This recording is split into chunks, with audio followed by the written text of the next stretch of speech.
Hi screen printers, this is Colin from Ryonet. Today we're going to talk about creating an environment to properly dry a coated screen. Last time we talked about creating an environment to properly dry a screen after you go through the recrying process. Today we want to talk about how to create an environment where you can dry a stencil both effectively and also as quickly as you possibly can. The foundation that we want to talk about for this is with emulsions, there is no way you can get a stencil too dry. No matter what you do, any kind of moisture left over in your stencil is going to cause some kind of inhibition to cross-linking. It's going to stop the resins within your emulsion from fully cross-linking, thereby giving you a durable stencil. As in, just a little segue, as we know, the more moisture is in a screen, the more gummy the emulsion is, and the harder it is for us to rinse out fine details or even get a nice, clean, sharp edge on our stencil.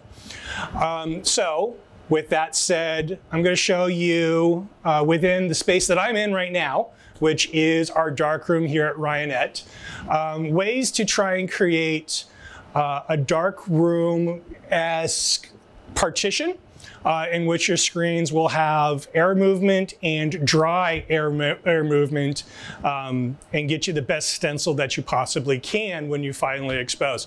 So with that said, I'm going to show you a couple of things that we have here and ways that you can go about in your space creating the most effective dry space that you can.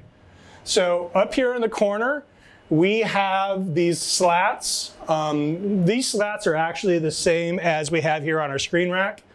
We put them in as a corner as a way to show people another way to do this. So this is up a little higher. We'd want this to be down here around this height.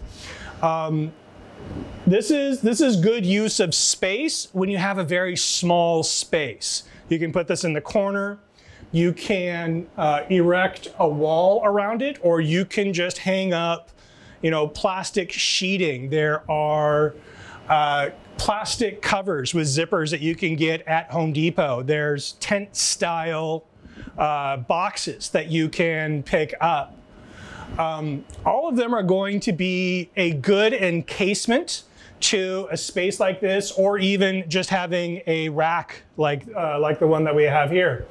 But what we want to do within that space is we always want to have a dehumidifier. This, I'm not sure how many quarts this one is. It looks like it's maybe a 4 or 5 quart dehumidifier. I have it set to always on, continuous. And so it's always pumping air through it. It's always working on pulling out moisture. It also creates pretty good airflow in and of itself. That's a pretty good gust of wind that I've got coming out of the side, and it's warm. So we always talk about having warm, dry air moving over and around your screens. In a small environment, your dehumidifier is going to be almost all the heat that you will ever need. If you get into a much more industrial type setting where you need extreme throughput, then you want a dedicated heat source. But that's not the focus of this video. Right now we want to talk about the foundation and the creation of your space within whatever environment you're in. So for your average home-based printer that either is working out of a spare room or is in a small garage or one-car garage, a setup like this is probably what you're going to end up dealing with. You might even be using one of the closets in your house in order to create this. And actually, a closet's a really good place for it to be. It's fully dark, there's a door on it, it's enclosed and removed from everything else around you. So with a system like this or a rack like this, we just want to have fans. You can either get 20-inch box fans or a standing fan. And you want to set it up so that it blows air directly across, whether it's here or here, it doesn't matter, but as it blows directly across the emulsion, and you want that to be picking up the dry, warm air that comes out of the dehumidifier. And that's going to accelerate the drying of your emulsion. And again, we want to get that space as dry as we possibly can. This tool here is called a hygrometer, Hygrometer.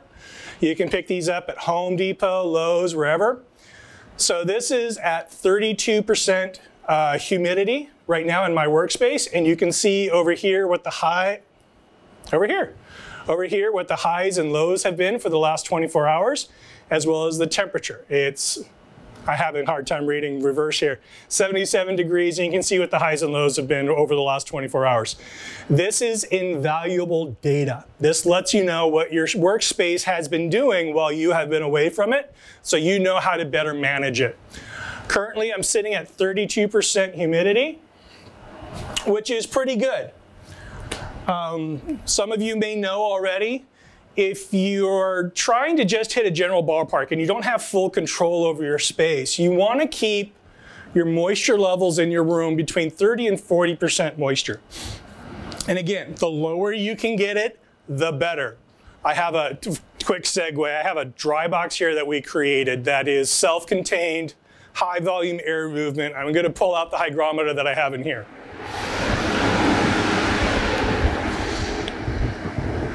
I'm currently at 22% humidity and 82 degrees in there. The only heat is coming from the dehumidifier.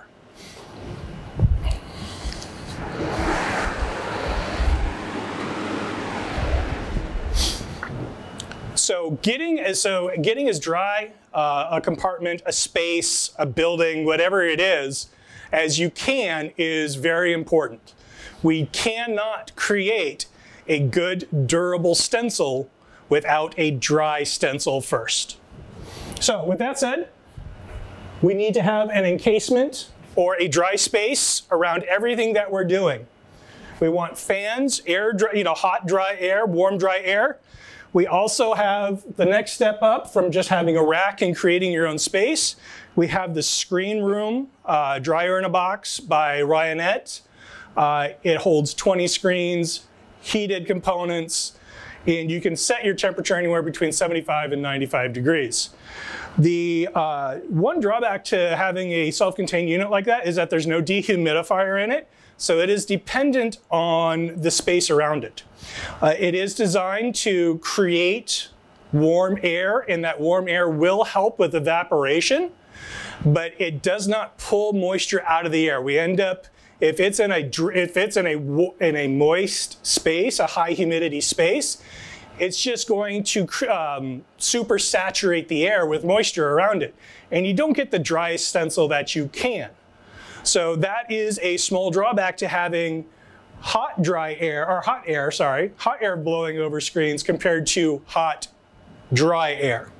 Over here in this unit, I had purpose built. It is made out of wood, 2x2 or 2x4s and plywood.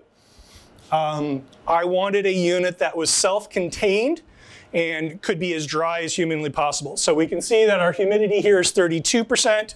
Within that box, it's 10% lower at 22%.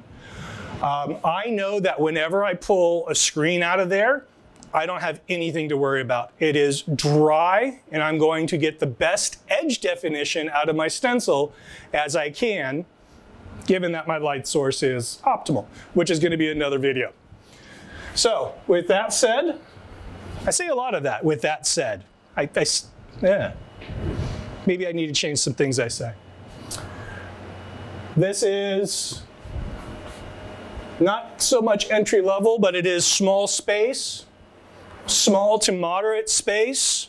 If you have more space, the screen room, or if you can, purpose build a container. So the width here is about 5 feet, give or take.